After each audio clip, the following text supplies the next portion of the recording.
Sebuah insiden tragis yang menggemparkan warga terjadi di Kabupaten Konawe Selatan, Konsel, Provinsi Sulawesi Tenggara, Sultra. Seorang mama muda berinisial AS, 24, ditemukan meninggal dunia di dalam rumahnya sendiri di kawasan BTN Reski, Desa Ambepua, Kecamatan Ranometo, pada Sabtu, 30 Mei 2026. Kematian korban menyisakan duka yang amat mendalam. Ironisnya, AS baru saja merayakan hari ulang tahunnya yang ke-24 2 hari sebelum ia mengembuskan napas terakhir, tepatnya pada Kamis, 28 Mei 2026. Tidak butuh waktu lama bagi pihak kepolisian untuk mengungkap kasus ini. Tim URC Buser 77 Satuan Reserse Kriminal, Satreskrim, bersama unit Kamsat Intelkam Polresta Kendari dan Intelmob Polda Sultra bergerak cepat meringkus pelaku yang tak lain adalah suami korban sendiri, berinisial IS, 28. Ditemukan bersama balita 2 tahun saat pertama kali ditemukan pada malam hari, jasad korban terbaring tak berdaya di dalam rumah. Mirisnya, jenazah mama muda ini terbujur kaku di samping anak sematawayangnya yang masih berusia sekitar 2 tahun.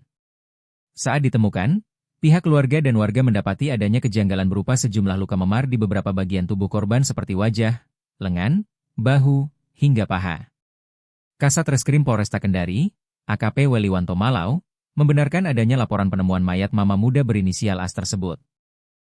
Ia benar korban AS ditemukan tak bernyawa, sementara pada tubuhnya ditemukan luka memar, dan saat ini kami tengah melakukan penyelidikan untuk mengungkap penyebab hilangnya nyawa, ungkap Weliwanto pada Sabtu, 30 Mei 2026. Hasil otopsi, 28 luka memar dan pembengkakan otak setelah dilakukan penyelidikan lebih lanjut, Polresta Kendari merilis hasil autopsi resmi yang dikeluarkan oleh tim dokter rumah sakit, RS, Bayangkara Kendari. Hasil visum luar menunjukkan adanya tindakan kekerasan fisik yang sangat brutal secara berulang. Hasil visum luar terdapat 28 luka memar di sekujur tubuh korban mulai dari kepala hingga kaki, kata AKP Weliwanto Malau saat ditemui pada Minggu, 31 Mei 2026. Mantan Kasat Reskrim Polresta Bengkulu ini kemudian merinci puluhan luka yang diderita oleh korban, bagian kepala dan wajah. Terdapat 2 luka memar di kepala bagian belakang, serta 2 memar di bagian depan kanan dan kiri. Pada wajah, ditemukan 2 luka memar di pipi kanan, memar disertai robek pada kelopak mata kanan, serta luka lecet pada alis kiri dan kelopak mata kiri.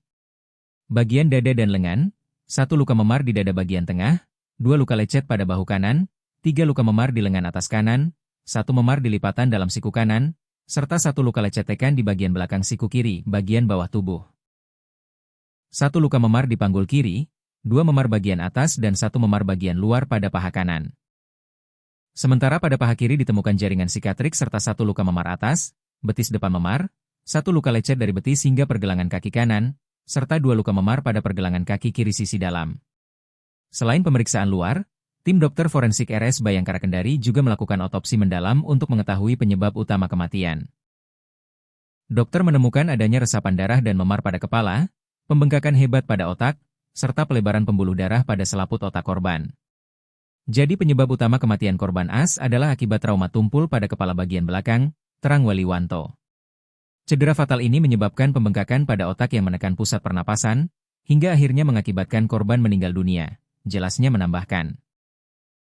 Berdasarkan informasi yang dihimpun, sebelum akhirnya tewas secara tragis di usia 24 tahun, AS kerap menerima kekerasan fisik dan psikis yang brutal dari sang suami.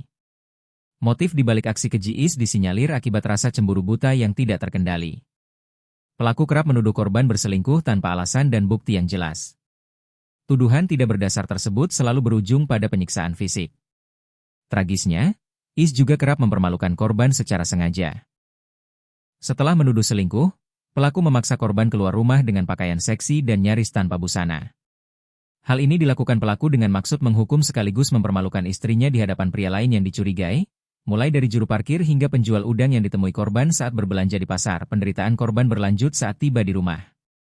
Pelaku kembali menendang dan membanting korban hingga babak belur, bahkan sempat menggunting rambut panjang korban.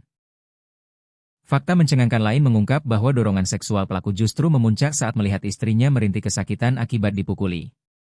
Usai melakukan penganiayaan tanpa ampun, pelaku langsung menyetubuhi korban yang sudah dalam kondisi tidak berdaya.